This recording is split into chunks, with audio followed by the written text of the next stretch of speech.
Live from New York City, it's the Gary Null Show. And now, your host, Gary Null.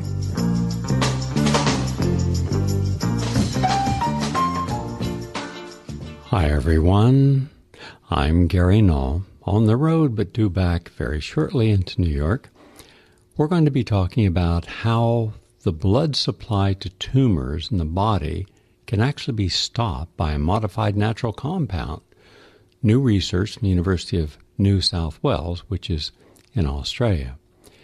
And then we're going to look at how there's a new vitamin breakthrough to cut miscarriages and birth defects from Victor Chang Cardiac Research Institute in Australia.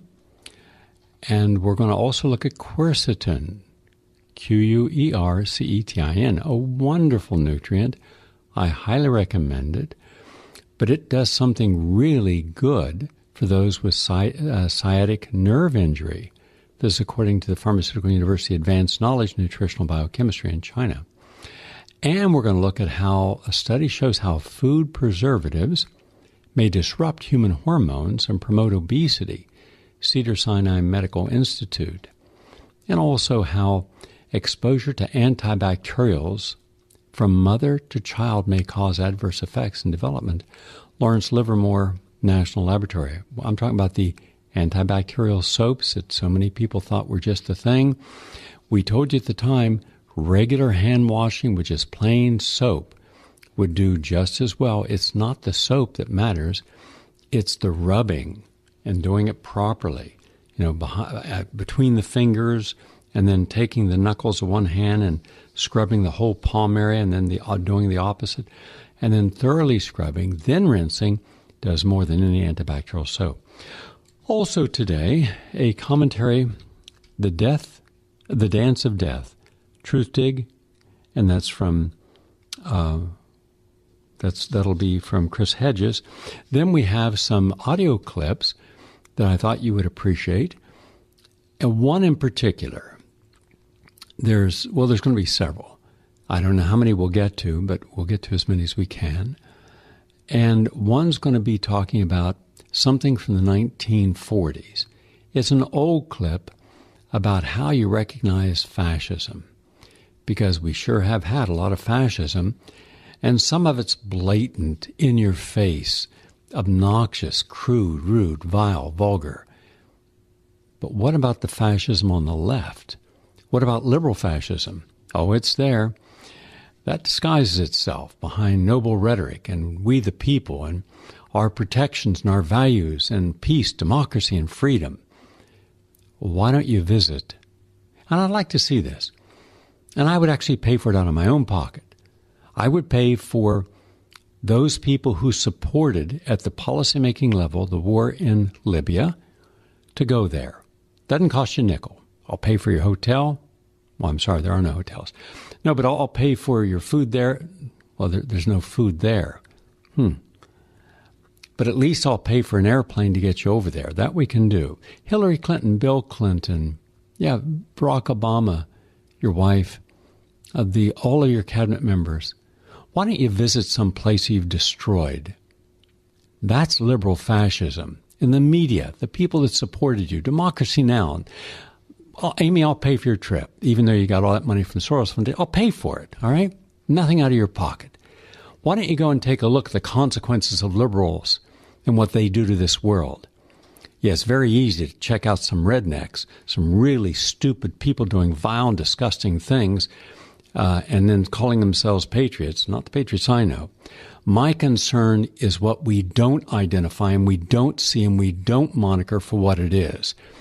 The people who are not protecting our freedoms haven't said a word about the conflicts that we've created in Ukraine, the conflicts, the Nazis there, the fascists there that our CIA and State Department funded.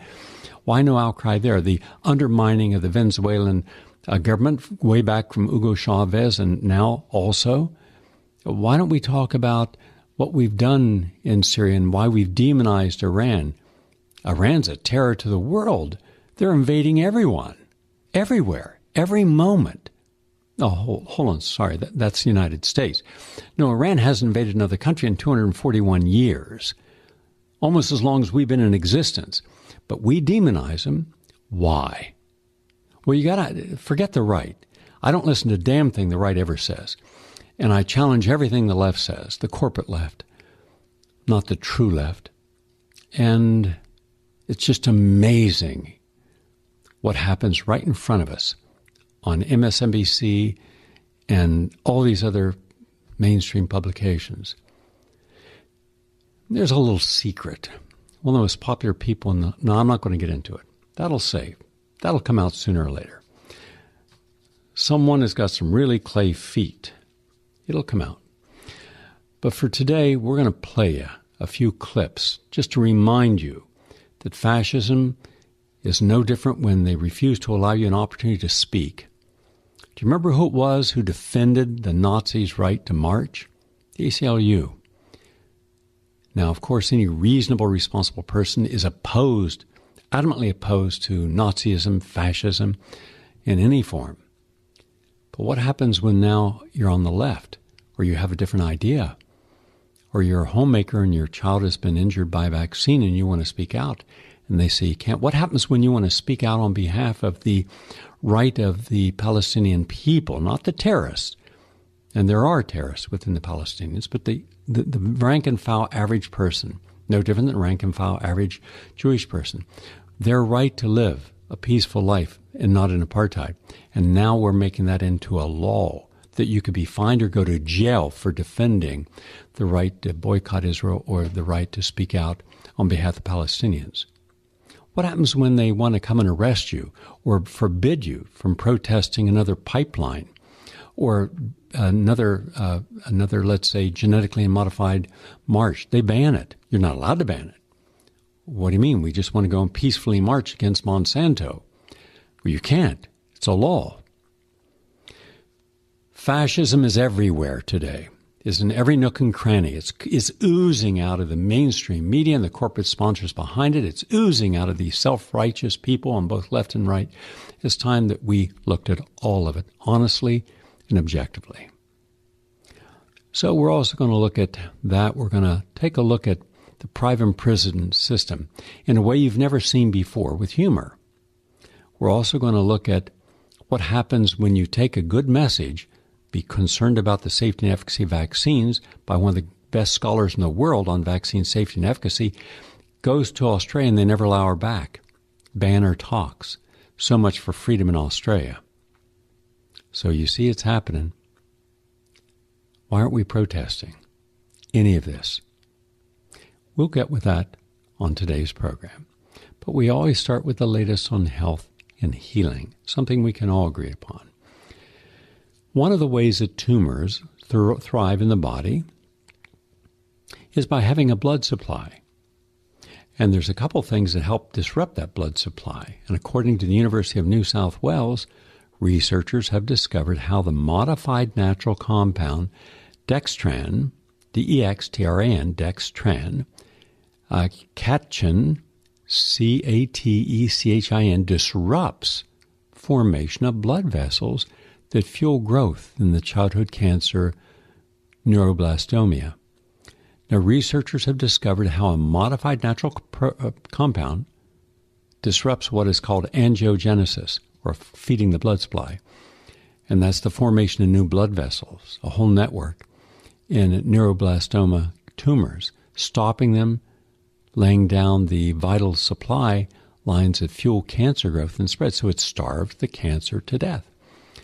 And this was published in the Scientific Reports, the peer-reviewed journal, and it was led by scientists at Children's Cancer Institute. And so that's good news. So write this down. Quote, well, I'll tell you what it is. It says, we join catechin with a sugar called dextran. We found that this dextran catechin complex is much more stable in the body and that it slows tumor growth by affecting copper levels, but we didn't know precisely how. Okay, now you know that there are two natural, non-toxic compounds that could help you with your cancer therapy. Don't assume for a second that all oncologists and all cancer hospitals know what's being done around the world. They don't.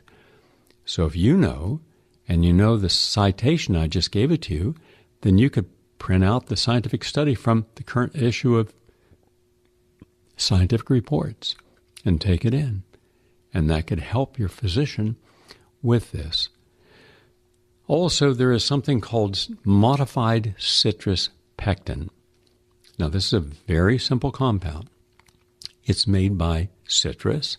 There's your orange and your lemon, lime, grapefruit, and they dry it and pulverize it. Now, what happens is that some of that goes into the bloodstream and some does not. And by modifying the citrus pectin, it has the capacity to also engage in angiogenesis. So it, too, is a major help for all forms of cancer, I found. And there's a lot of scientific literature on it. Just Google modified citrus pectin cancer, and it'll print out all the scientific studies. And then take this to your physician. Even though I'm out on the road, a family reached my office and said that, a member of their family wasn't going to do orthodox therapy. Here's my position on this. I actually called the guy and encouraged him to do this. There are some things that natural therapies cannot help. And one of the good parts about cancer treatment is the debulking, especially through surgery, where they go in, they take out a lot of that bulk tissue of the cancer and take it out of the body. There's also some merit to specific forms of therapy that can shrink the tumor, and then you get yourself in the hands of a holistic physician, even a holistic oncologist. And there are holistic oncologists who can rebuild the immune system without doing any additional radiation or chemotherapy. So you shouldn't be saying, never going to do this, never going to do that, because you never know when part of that could actually help you save your life. And the object is whatever works is what you want to use in any given moment. The Australian vitamin, they call it a breakthrough. This was some new research at the Victor Chang Cardiac Research Institute in Australia. And they're taking a common vitamin supplement. We're talking about something off the shelf. And they describe it as being a major breakthrough in pregnancy research. In point of fact, it's not. And that surprises me because one of the ways you get published, especially in the New England Journal of Medicine, is you have to show that what you're doing is unique and what other research exists in the field, and what were their conclusions, what makes sure it's different. You have to cite that all this. I know because I've had many articles published in peer-reviewed journal. In fact, right now I have 2 that's up for publication in several different journals. So you can't just say you've done something that no one's done before. In this case, this is just not the case. But what they did find is that vitamin B3, now that's niacin, can make a difference. And here's what it says. It says, they found that deficiency of niacin among pregnant women stopped embryos and babies' organs from developing correctly in the womb. But then the question is, could treating by taking niacin or vitamin B3 also benefit them? Quote, now, a new 12-year research program, our team has discovered that this deficiency in niacin can be cured and miscarriages and birth defects prevented by taking a common vitamin. The ramifications are likely to be huge. This has the potential to significantly reduce the number of miscarriages and birth defects around the world. And I do not use those words lightly, end quote. And that was from the health minister, Greg Hunt, held the study as, quote, historic medical breakthrough. Good. That's important because almost 8 million babies around the world currently are born with birth defects every year, so that could help them.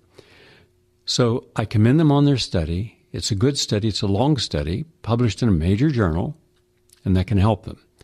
Now, I'd like for you to reach out to my brother, Stephen, who just returned from the Dominican Republic with a whole large group of physicians. He goes every year, and he takes these physicians, and they help treat the people there for free. And Stephen has given out over 80 million vitamins to pregnant women, and now check before he started and after these years. I think it's 20 years or more. And it's just the miscarriage rate and the premature birth rate and deformity rate have just plummeted. So there are other people doing good work and helping, and that might be the next thing they do. They're looking at one nutrient, and he's looking at a whole compilation of nutrients to give to pregnant women. Quercetin, one of my favorite ingredients, one of the most, if I had to name the top 10 healing ingredients in nature, quercetin would be in the top 10. Now, you can get it from apples and onions and some other fruits and vegetables in smaller amounts. But supplementing every day with 1,000 to 2,000 milligrams, that's without being sick. If you're sick, I won't tell you what amounts I suggest to people I'm working with, but it's much more than that. Phenomenal results. Just phenomenal. I even had someone just showed up. And by the way, please don't just show up in my office, because I'm frequently traveling, and when I'm there, it's just nonstop. But a person did, and were recovering from what they said was some bad outcomes to their face. Was all bloated from some surgical procedures they had on their face. Really bruised. And the first thing I suggest was quercetin, because it can help taking down bruising, swelling on the face. If you've had cuts, scratches, bruises, anything on your skin, it's one of the best things. If you want to tighten your skin up, have younger skin, create new collagen, vitamin C and quercetin do that. So it's one of those great nutrients. Here's something else it does. And this is the first time I've seen this. This was a study that showed that quercetin promotes motor and sensory function recovery following sciatic nerve crush. And so when you consider how many people have injuries resulting in their nervous system, and there are very few treatments that can really help that. And now comes a simple, non-toxic, wonderful natural nutrient, quercetin, Q-U-E-R, quer, C10, C-E-T-I-N, quercetin.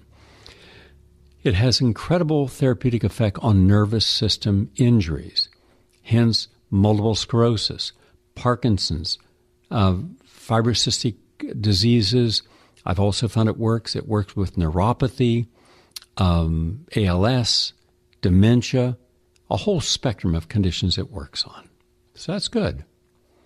Also, from Cedars-Sinai Medical Institute, a study shows how food preservatives may disrupt human hormones and promote obesity. These chemicals, you'll find them added to breakfast cereals. They're in everyday products. And there's growing evidence, according to Nature Communications article done at Cedars-Sinai, that they are also endocrine disruptors in humans. Now, 3 chemicals tested in this study are abundant in modern life. BHT, it's an antioxidant you don't ever want to have. It's commonly added to breakfast cereals and other foods to protect nutrients and keep fats from turning rancid. PFOA, and is a polymer found in some cookware. You know, those no skid, no stick. I would never use those. Stainless steel, yes. Providing the stainless steel isn't stainless steel on the outside. It's stainless steel on the inside. That's another game. Stainless steel. Stainless steel handle, it might be. Stainless steel exterior. But you want to make sure it's 100% stainless steel. Will it cost you a little bit extra? Yes, it will. Is it worth it? You bet it's worth it. You never want that aluminum. And then TBT, which is a compound in paints. So those of you who are not wearing masks, remember, no matter what you paint, if you just paint a door frame, if you paint a wall, no matter what you're painting, if you're doing painting as a hobby, good, it's great, then wear a mask. And there are different quality of masks. I'm not talking about the cheap little mask you go in for dust. I'm talking about a high-quality particulate filter that will filter out these TBTs from you breathing them in. Okay? Also, they're very heavy in seafood. So when you're eating seafood, you're getting these. And these will disrupt your hormones, and that is really bad. And finally, from Lawrence Livermore National Laboratory, exposure to antibacterials from mother to child can cause adverse effects in development. So what happened was the scientists out at Lawrence Livermore National Laboratory discovered that exposure to the TCCs, the trichlorocarbon, and the antibacterial chemical common in personal products like soaps and lotions, and also used heavily in the medical field, that can transfer from the mother to the offspring and interfere with lipid metabolism. And this was published in PLOS One. So this study represents a very unique and original report to qualify the transfer of an environmentally relevant contraction of TCC from mother to offspring. So you don't want that. So use natural soaps. I don't care what kind you use. You can use a coconut soap. You can use one of the many Broner soaps. He's a good guy, by the way. I just want to acknowledge him. When we brought about 6,000 to 8,000 listeners from my radio program, and it just so happens that morning the executive director of Pacifica and the person who would become the next executive director, Summer Reese, Eileen Engelhardt, and Summer Reese came by and said, "We heard you're going to do a lot of stuff, and we'd like to see if Pacifica, WBA, can be a part of it." I said, "Sure, love to have them part of it." So they came out to Brooklyn in the morning, and there were all these thousands of people. With the person, if you saw, it was really well put together. It was a march to show we didn't want genetically engineered ingredients. We wanted labeled so we could have freedom of choice to buy something based upon our awareness. And we were up against tremendous odds. The main media was not going to cover it because they're in the pocket. The manufacturers have enormous pressure they can bring upon legislators to legislate on their behalf. And they did with Obama. Obama, when he was running, he said he would, be concerned. He would label genetic. When he got there, he did what is the act that allowed Monsanto in GMOs not to be labeled. So you had no right to know, the Dark Act.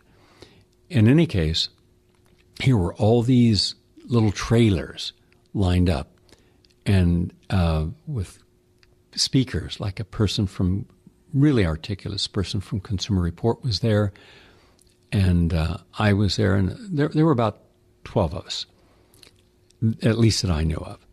And it was a 10-day march, stopping along the way in Philadelphia and other places to encourage people to come where. So there were people showing ways that you can support local farming and why GMOs are dangerous, whole slideshows, literature given out. That's a great movement. That's how you educate people. You show them what's wrong with what you're trying to expose. You show them what is right and how to make alternatives and changes. You start grassroots levels, and you coordinate with educators, teachers, and activists and parents in the local communities. So by the time we hit Washington, D.C., and I went out and I filmed in front of the White House, and right across the street in Lafayette Park, we had this wonderful demonstrations. And who was the person who really put up most of the money for that? That was Mr. Broner. I think he's the grandson of the founder.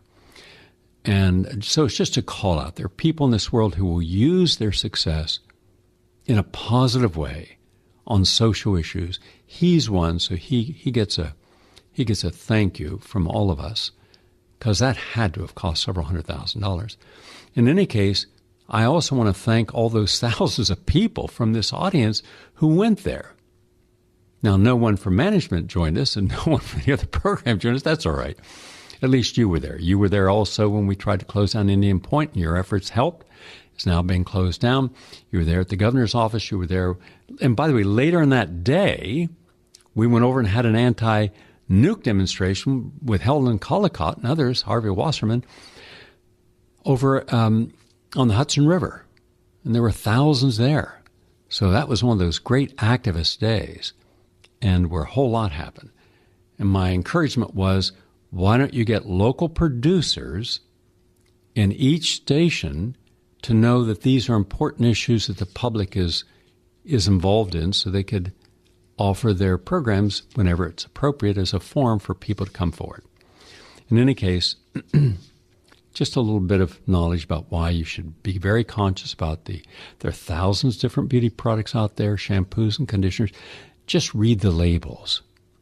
Google any label. You can do that right now. You can go, take your cell phone, and you can see exactly what's in there, whether it's harmful or not, or suspected. And if it's harmful at all, don't buy it, even if it's a bargain in price. That's the latest on health and healing. That's what we're here for. And we're going to come back in a moment with a commentary, and then we're going to have some specific audio clips, and I'm going to have talkbacks so you can share your points of view. I'm Gary Null, and you are listening to the #1 listened to progressive radio program in the world. Back in a moment. Please stay with us.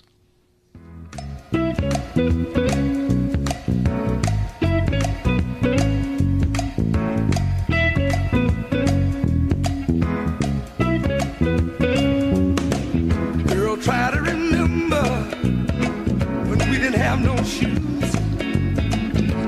We stuck together, just me and you. It took a long time to get what we got today. Now you want to give it all up for another guy. Baby, I'm telling you, don't let green eyes fool ya. Don't let. Just a little shout out here. There's a lot of effort going on to protect your freedoms. And there is a movement now by some foundations and think tanks that are supported by some very rich men and women to infiltrate and sabotage some truly progressive or humanistic or more spiritual endeavors. They're putting their people in a lot of places. So validate what people say. You have the means to do so, do so. And we also know of some manufacturers who are paying trolls to plant stories, lies, and disinformation to make people look bad on sites. Every morning, I'm finding them on my site, and we erase them immediately. You can't prevent them 100%. So if something doesn't sound like it would be from Gary Null, it's not. And I have 6 people working alone. I'm talking about top people. And that's why you haven't heard our program crash. Last year, before I hired these people, we were crashed 6 times. Always, by the way, when I was going to do a special on Hillary Clinton. Just coincidence, I'm sure. In any case, so they're doing all they can to stop the movement that is now forming, where finally the awakened, disillusioned Democrats, the awakened, disillusioned conservatives, the awakened, disillusioned progressives are moving in a direction to work together and cooperate on things that we can actually do, things that we should do. Reforestation of our environment, cleaning up the mess that we make, downsizing so we're not over-consuming, having free public education, getting debt forgiveness, stopping the banks and other organizations from having undue control over our lives. They're aware of this. They're aware of our meetings. And so we're now looking at making some examples, and we're about to make some big examples. You'll hear about it. So the next time you see me in a group and you see some people around me, those are lawyers. And we're going on the offensive. It's time that we sought these people out, took them to court, and showed what they're about. So it's already been planned. It's all in motion. Nothing's going to stop that train. You know, you look at history, almost always the people who were in the right and the people who had truth and the people who were good people were always on the defensive. They were always being shouted down, screamed at, epithets, thrown against them, imprisoned. It's time that we stood up and challenged fascism wherever it is, including and especially those that claim to represent the people when they only represent themselves. And in that regard, I just want to take a few moments and take a look at the people who really rule us. Because most of us are ruled, not all of us. But once you start chipping one group of people at a factory in Wisconsin, and they're looking like really foolish, smiling, I'm getting my hand chipped here. Now I can just walk up. I don't have to have a swipe a card. I can get right in. Yeah, and what else is on that chip? I don't think anything. They just like your Samsung television, your new models, are not watching everything you say and listening to everything you do. Your car with its navigational device is tracking and can listen to everything you do. Actually can take over control of your engine. You didn't know that? You're not aware of the National Defense Authorization Act? You're not aware of the spy agencies? Wasn't that Edward Snowden who informed us of that? We've been lied to nonstop. There are corporate interests that want to know everything we're doing, and if we represent any threat at any level, to neutralize us, try to embarrass us or demonize us or exclude us or marginalize us. Well, that's your ruling corporate elite. And according to Chris Hedges, they're no longer seeking to build. No. They only exist to destroy. They are the agents of death. Seem too much hyperbole? I think not. They crave the unimpeded power to cannibalize our country and pollute and degrade the ecosystem to feed an insatiable lust for wealth and power and hedonism. Wars and military virtues are celebrated. Now, just any time you hear about any American, a cop or a combat soldier, they're always viewed as heroes. Really? What kind of hero flies a drone over a town and kills a wedding party of 67 or more people? What heroes decapitates children who are in a school? What hero blows up in Yemen, blows up over 50 hospitals with our drones and our planes in Saudi Arabia flying them? That's not heroic. That's criminal. That's demonic. What hero shoots someone in the back 5 times as they're running away from you, half naked, and you say you fear for your life? Let me get this clear. Let me get this emphatically clear.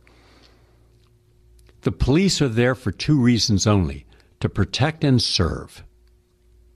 If they really wanted to de-escalate crime, then we should open up centers in every community in the United States, every single community, where we can encourage those who are suffering the plights of inequality and poverty and crime to be able to come there and have counseling and have some form of help that can help train them for a job, help them with education. You can take over a block. You can de-ghettoize a block, tear it all down and rebuild it where the community then benefits, where everything there is for their needs being met. And then you have a place for people to get out of gangs. And there you have a place for people to learn opera and a place for people to learn how to be an electrician or a mechanic. There you have a place where people who need help will get help. We don't offer that now.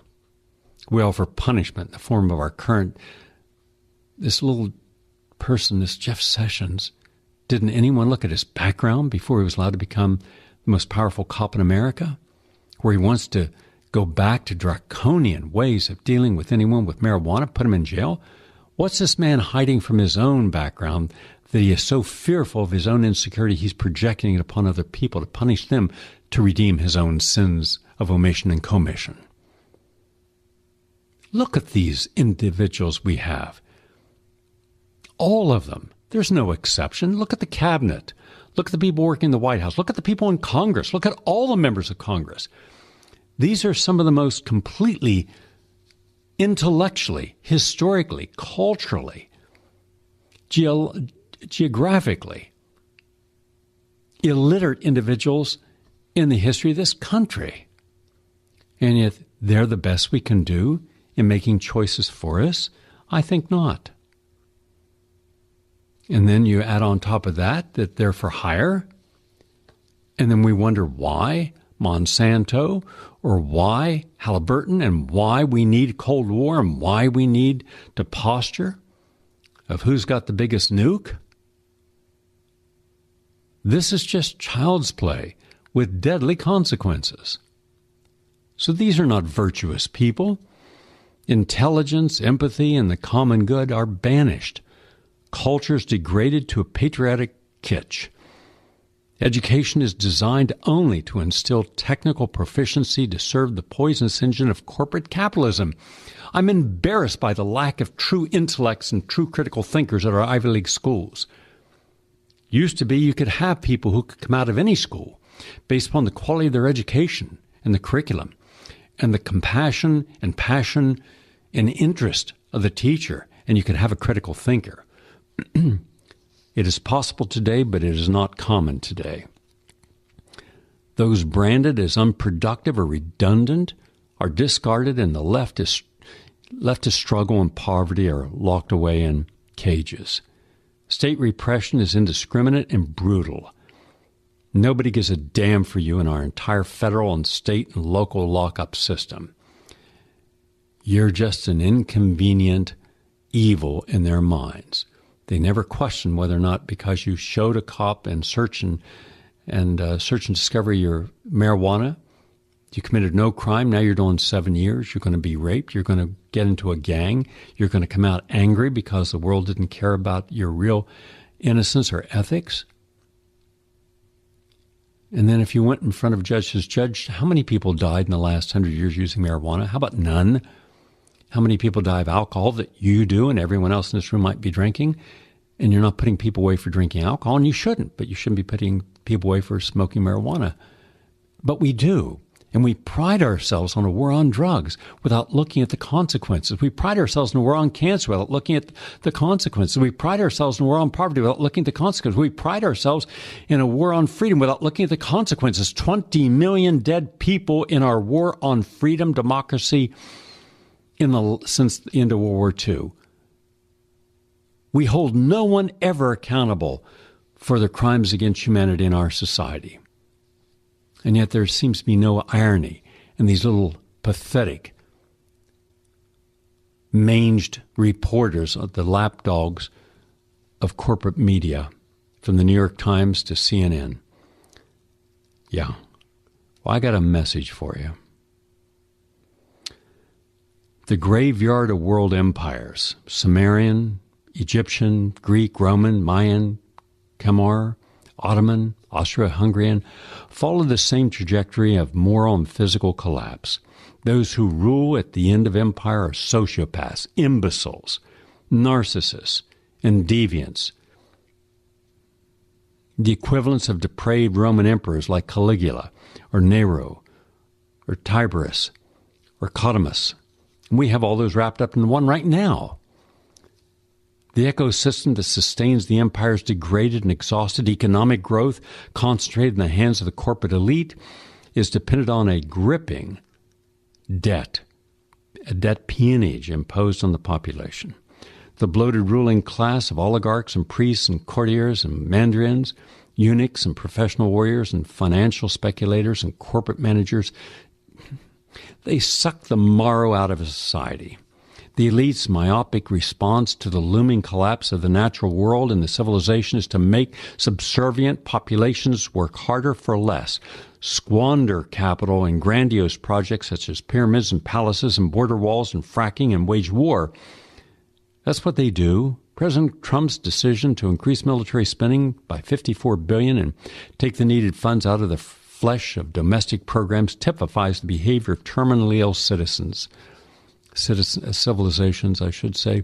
And when the Roman Empire fell, it was trying to sustain an army of 500,000 soldiers that had become a parasitic drain on the state resources. The complex bureaucratic mechanisms that are created by all civilizations ultimately doom them.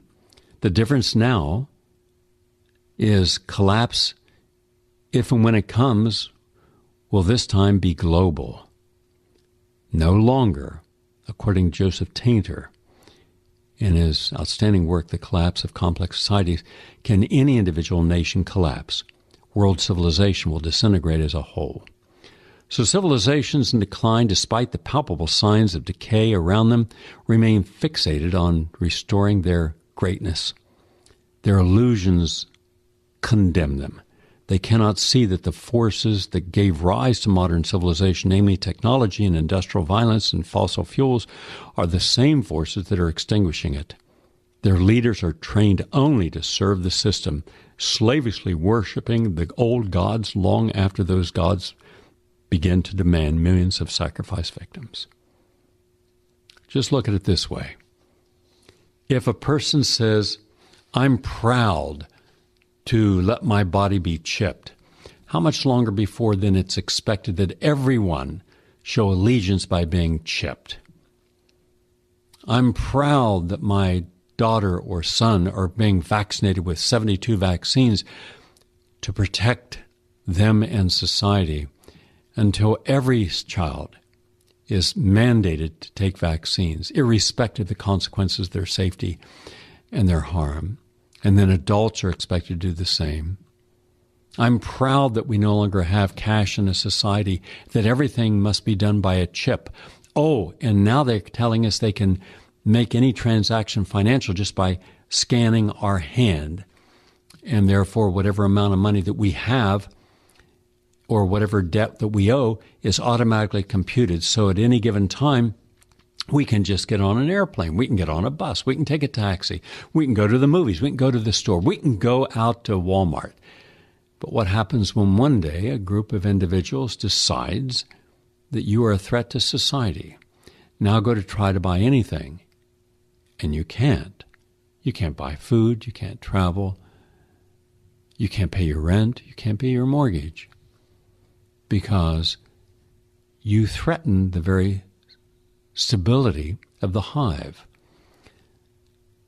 You see, we had a nation once of completely subservient people after a group fought. This was in the 1950s, where people just wanted to have peace and prosperity, and they had it, but in replaced that peace and prosperity, they had to give something up, and they gave up their uniqueness much of the time. Not by laws, not by decrees, not by someone blowing a whistle up and down their street. They had to come out every day at work in their gray flannel suits, get in their same cars, and go to work. But it became a form of social adaptation. Well, what happens when society begins to adapt? I'm going to play a clip now. This is a short clip. It's an old clip, but it shows you what happens when, back in the 1940s, someone decides that there are people who are fascist and they should be the enemy. And just remember, America did not, I repeat, did not stand up and protest McCarthyism during that terrible time when people's lives, hundreds of thousands of people's lives were destroyed, their careers destroyed, if they didn't denounce someone as a communist or a red. Listen in. I think you'll find this of interest. I happen to know the facts. Now, friends, I'm just an average American. But I'm an American, and some of the things I see in this country of ours make my blood boil. I see people with foreign money. I see Negroes holding jobs that belong to me and you. Now I ask you, if we allow this thing to go on, what's going to become of us real Americans? I've heard this kind of talk before, but I never expected to hear it in America. The truth about Negroes and foreigners. The truth about the Catholic Church. Do you believe in that kind of talk? I don't know, makes pretty good sense to me. And I tell you, friends, we'll never be able to call this country our own until it's a country without. Without what? Yeah, without what? Without Negroes. Without alien foreigners. Without Catholics. Without Freemasons. You know these things. What's wrong with the Masons? I'm a Mason. Hey, that fellow's talking about me. And that makes a difference, doesn't it? These are your enemies. These are the people who are trying to take over our country. Now you know them. You know what they stand for. And it's up to you and me to fight them. Fight them and destroy them before they destroy us. Before he said Masons, you were ready to agree with him. Well, yes, but he was talking about... What about those other people? But in this country, we have no other people. We are American people. What about you? You aren't American, are you? I was born in Hungary, but now I am an American citizen. And I have seen what this kind of talk can do. I saw it in Berlin. I heard the same words we have heard today. But I was a fool then. I thought Nazis were crazy people, stupid fanatics. But unfortunately, it was not so. You see, they knew that they were not strong enough to conquer a unified country. So they split Germany into small groups. They used prejudice as a practical weapon to cripple the nation. Of course, that was not easy to do. They had to work hard to do it. You see, we human beings are not born with prejudices. Always they are made for us, made by someone who wants something. Remember that when you hear this kind of talk. Somebody is going to get something out of it, and it isn't going to be you. Just remember that any time someone is demonizing another group, what do they get from it? We like to think that anyone who speaks out and uses the word freedom, truth, and democracy, well, George Bush used that. And George Bush Sr. used that when he was going to bring democracy and truth to Iraq in 1991, or before that to Panama, or before that to Grenada. Everywhere we go, we're seeing this. And today we're also seeing it on the left. You see, what happens when we have people who say, I looked into the cancer research and I'm finding that the proof of efficacy and safety for these drugs that are very expensive is not there. Well, today all you have to do is form a group that says anyone who denies the value and virtue of chemotherapy is a quack. Now think all the medical doctors, the nurses who know the truth, know that these are not cures, wants to speak up. Now you fear speaking up because you'll be denounced. You'll be a chemotherapy denier. So now we have all these people running around calling others deniers. That's censorship. That's fascism. So just remember, when someone's afraid of having you speak up, it's almost always based upon what you might share.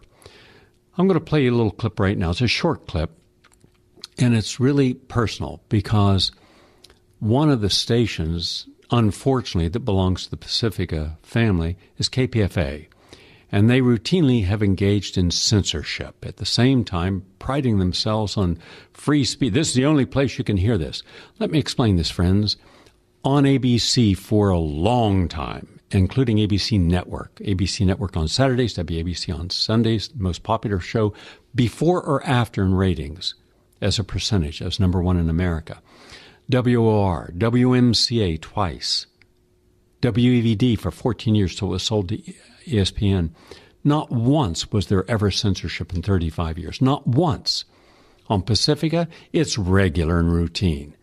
And yet there seems to be no irony. When the truth about vaccines and the dangers of vaccines that could have been shared with the listeners, the parents who could have then been motivated knowing there's another point of view, that there's good science to question these, especially the Gardasil vaccine that were going to be mandated, have been mandated, and now there's a 47% increase since that vaccine law took effect because you cannot opt out for religious exemptions or philosophical exemptions. So they've seen a spike in autism. I mean, a big spike, a tremendous spike. The news hasn't covered this. We have this. It's going into a new film I'm just completing. And yet I was denied an opportunity with Bonnie Faulkner to talk about the dangers of vaccines and the safety of vaccines. Now, if they want to bring someone on to debate me, good. Let the public hear a controversial issue by people and decide whether each other or none makes sense.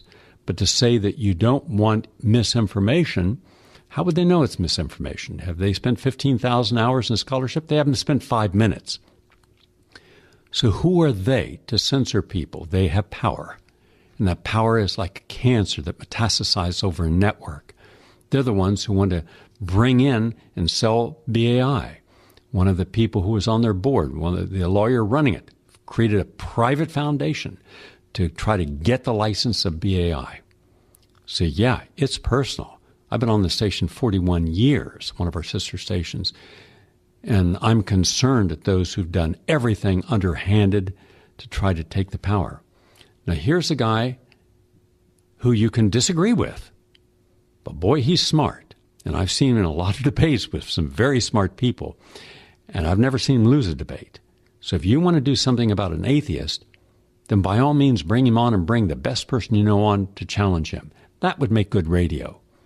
But to censor him because you disagree with his position on Islam, then bring the person who believes that Islam has the capacity to be violent and bring someone on who says Islam is purely a religion of peace, there is no violence prescribed. Let them both show their points of view, then the public can decide if either or neither have the merit of their argument. But you censor someone because of something they said? No, that's fascism. Listen in, please. Richard Dawkins has long been a vociferous critic of religion in general, and Islam in particular. Dawkins' event was cancelled over his, quote, abusive speech against Islam. I never said anything abusive. All I've done is point out the truth, which is that Islam is, like all other religions, is false. And I've said this in uncertain terms about Christianity, about all religions. But somehow Islam is given special treatment by what's been called the regressive left. This is what KPFA's general manager, Quincy McCoy, had to say on the subject when he decided to cancel the event. Well, KPFA emphatically supports free speech, but we do not support abusive or hurtful speech, like Mr. Dawkins's derisive comment that he made that Islam is the most evil of all religions. And we believe that it is our free speech right not to participate with anyone who uses hateful or hurtful language against a community that is already under attack. So simply put, we will not do that. Statements Dawkins has made on Twitter, such as, quote, I think Islam is the greatest force for evil in the world today. I've said so often and loudly. Dawkins, who is an atheist, says all religions are bad. But at a recent science festival in England, he was quoted by The Telegraph as adding, quote, if you look at the actual impact that different religions have on the world, it's quite apparent that at present the most evil religion in the world has to be Islam. My concern regarding this issue is not that Richard Dawkins was deplatformed. I do not believe you can be abusive to an idea. No idea is above scrutiny. There is no way someone can be abusive to Islam. You can only be abusive to Muslims. Muslims, the people, are separate from Islam, the idea. I have every right to criticize Islam without being labeled an abuser of all Muslims on earth. And of course, it is the regressive left activists who have formed this unholy pact with Islam and have jumped to its defense. But then KPFA began to hear from activists like Lar Kaswani. Richard Dawkins is actually just the idea of, if you disagree with Richard Dawkins, which is your right, bring him on and bring the best person you know to show how he is wrong on. And then let's see what he says. And let's see what your advocate says. Now the left is saying, we don't want to hear you in a college. We don't want to hear you on our radio stations. We have sanitized the airways so only people who are ideologically in alignment with us. And otherwise, it's just nonsense. This is fascism, and it should be called out for what it is. Now, we're going to take you towards the end of our program towards a different piece. This is a looking at a college that some students who are putting together this little skit about the shocking way private prisons make money. Thought you'd find this of interest. America's prison system is a total mess. Whatever purpose you think it serves, it ain't doing it. Well, the point of prison is to reduce crime. It's definitely not doing that. There are 2.2 million people incarcerated in the U.S., 10 times more than 50 years ago. 2 million is more than the population of some states. Welcome to mass incarceration, Massachusetts. Our primary export, shivs. Our secondary export, God. Hey, that's contraband. But despite this massive increase in the prison population, a study conducted by the NYU School of Law found that the effect on the crime rate has been essentially zero. Zero? Then why do we lock so many people up? Well, I can't speak for all prisons, but this one is here to make money. Make money? You mean someone is profiting from all this? Yep, these guys are. It all started in the tough-on-crime 80s, when the war on drugs meant state and federal prisons were bursting at the seams. So many prisoners. What do we do? Let corporate America handle your prisons. We'll take care of everything, save you a few bucks, and skim a little off the top. Well, businesses running prisons? That sounds a little fishy. Just kidding. I mean, hey, if it saves money, right? And so the Corrections Corporation of America, or CCA, was born. Okay, hold on. You can't just sell prisons like they're cars or real estate or hamburgers. Then why don't you tell that to Tom Beasley, the co-founder of CCA, who once said you just sell prisons like you were selling cars or real estate or hamburgers. CCA, can I take your order? I'll have a number 7 with extra solitary cells, electric fence, and small onion rings. Like to Supermax that? Yeah, I'll Supermax it. And they rake in a ton of scratch. Last year, CCA took in $1.7 billion. Business is so good, it's criminal. Well, you know, maybe it's okay because they're saving the taxpayer money. Sorry, the sales pitch was wrong. The data shows that private prisons cost the taxpayers just as much as regular prisons. And today, nearly 1/5 of federal prisoners are held in a for-profit facility. Look at Graffiti. That's an infraction. A beautiful one. Are you Banksy? Oh my gosh, I already got an infraction? They must give out a lot of these. Oh yeah, that's not a coincidence. One study showed that private prisons dole out twice as many infractions as government prisons. Not having enough infractions. That's an infraction.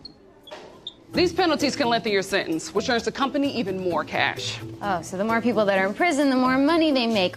Ooh, that's dirty. Yep, that's why private prisons sneak occupancy clauses into their contracts, which actually require states to keep prisons full. Last year, a private prison in Arizona didn't make their 97% capacity quota, so the state government had to pay them a $3 million fine. Fines like that incentivize cash-strapped states to keep people in prison as long as possible.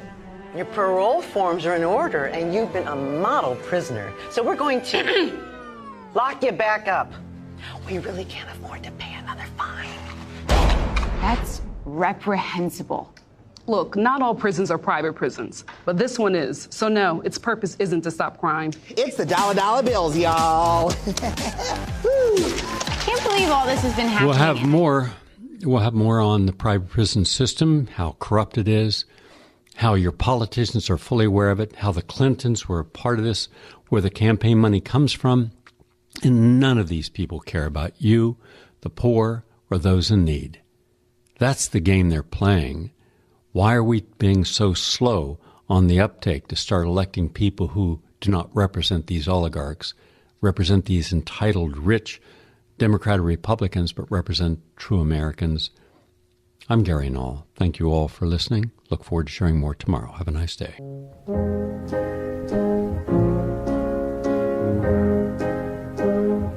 What the world needs now is love, sweet love.